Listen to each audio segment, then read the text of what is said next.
Alright, so here's where we are.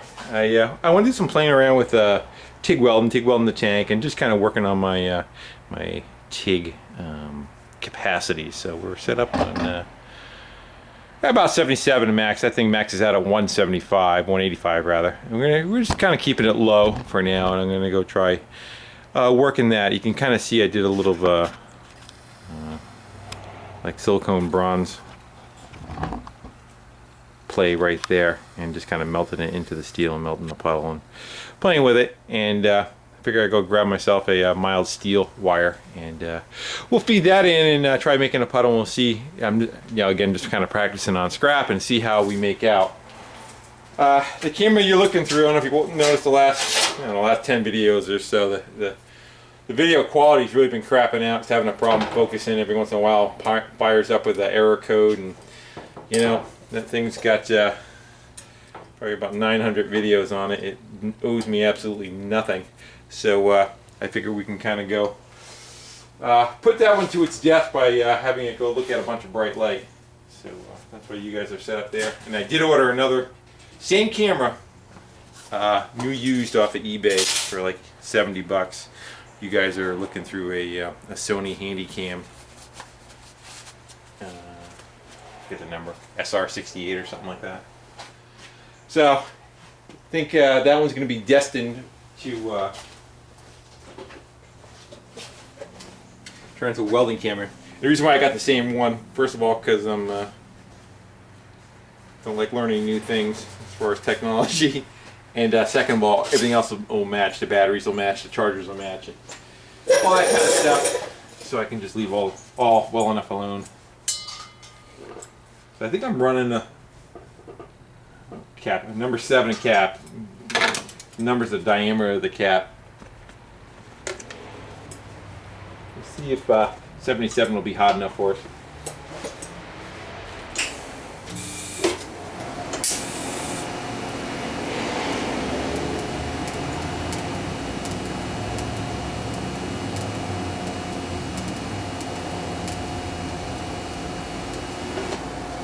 Hot enough. I'm pretty much floored, but I'm hot enough. I'm gonna bump it up just a little more.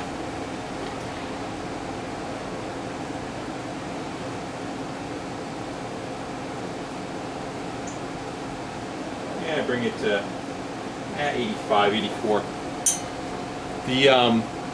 The pedal is like a gas pedal, but basically when you first get going, you want to floor it, and then you could back off. So you floor it, you get the puddle going, and you back off, and you can kind of control it.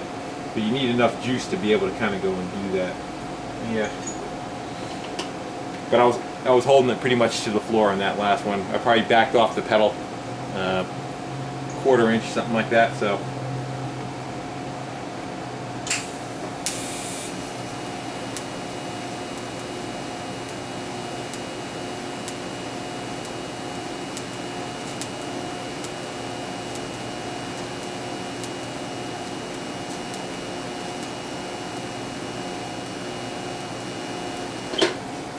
You get it hot enough to after you sunk right in. It's kind of melting through it. I'm going a little too hot on that. You want it hot enough. You make like a wet puddle, and then you dip the wire into the front of the puddle, but you don't want to touch the electrode to it. See that?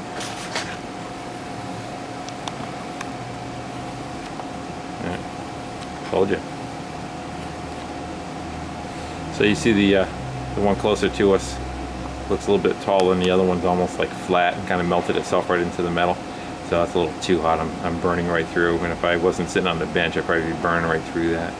So I think I'm gonna go take that piece. I'm gonna go practice a little bit and stick it up on some blocks so it's up in the air, and see if I get practice to where I don't burn through the metal. That's the biggest fear that I have, is I make a big crater in that thing. So that's what I'm going to do for about, I don't know, 15-20 minutes, and then we'll try giving it a little bit of a trial on the tank itself. Alright, in the interest of full disclosure, she is ugly. My opinion anyway. It's solid, but it's ugly. And then the bottom, I decided, well, let me go back over and just try heating the whole thing up, and then I kind of like overheated. See where that brown kind of rusty stain was coming out of it. So that really made a mess out of the bottom. But kind of looked like the top before I did it over. So I'm going to grind that down with a flapper disc, and we'll see what it looks like. And in worst case, I'm going to go over it again. Still got the other side to do. But that's the whole idea of practicing on something is learning. You know, as long as I don't warp the crap out of it, that's all I'm concerned about.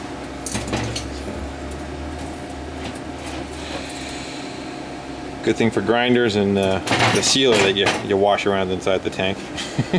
Alright, well, I'm going to if I can jump over to the other side, do the other side, then I'm going to come back to this side. I'll hit it with a grinder, and we'll see what it looks like, and then we'll probably go over it again. Sounds good to me anyway. And there's the other side. That came out better. Again, the more you do something, the better you get at it.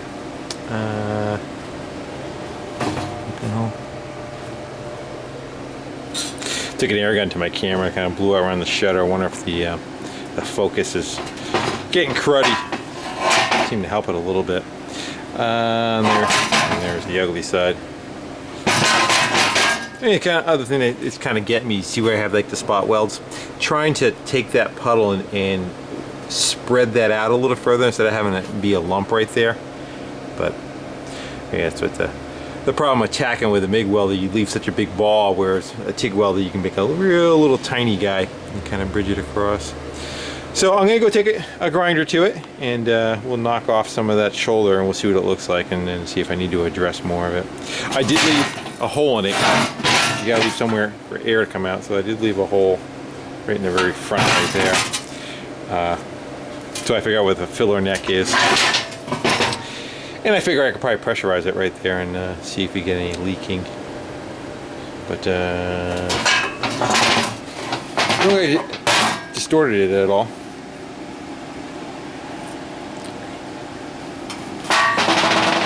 So I used up about 6 welding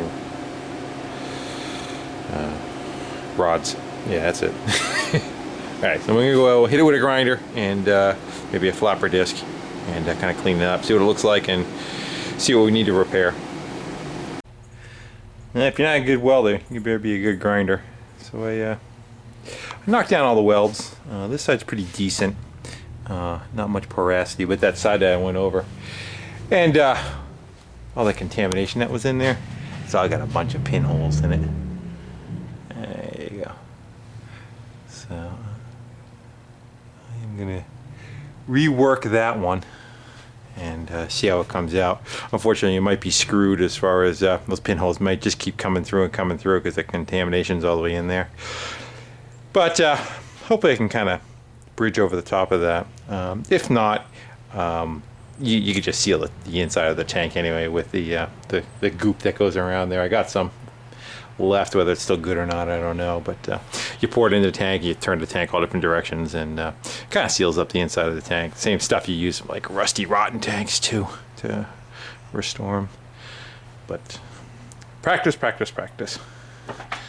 It's pretty shiny. Alright, well, I'm gonna go give her another shot at it and see if I can improve on what I got going on there. I think that's it for welding, because I'm just about out of gas, and I'm never out of gas. So I just kind of went back and was screwed over it. I kind of kept having a hole blow through here, so it's got contaminants that were in it. And this was the real bad side, so I ended up running over that whole thing again. Just because. And getting a little better. I'm going to go and grind it down again, and I got one little port in the front. I left a little hole in there just so the temperature difference doesn't try to push the weld puddle out when I close it up and then suck itself in to death. Because I still have to put the gas petcock in it and then the gas cap in it, so I still got more welding to do. So no sense of closing that. And I think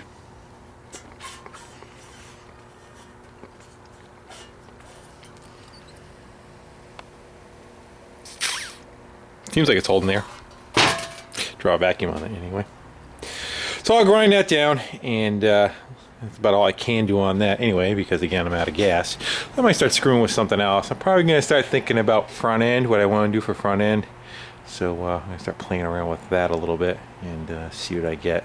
See what I got in the hoard, and start dragging some stuff forward.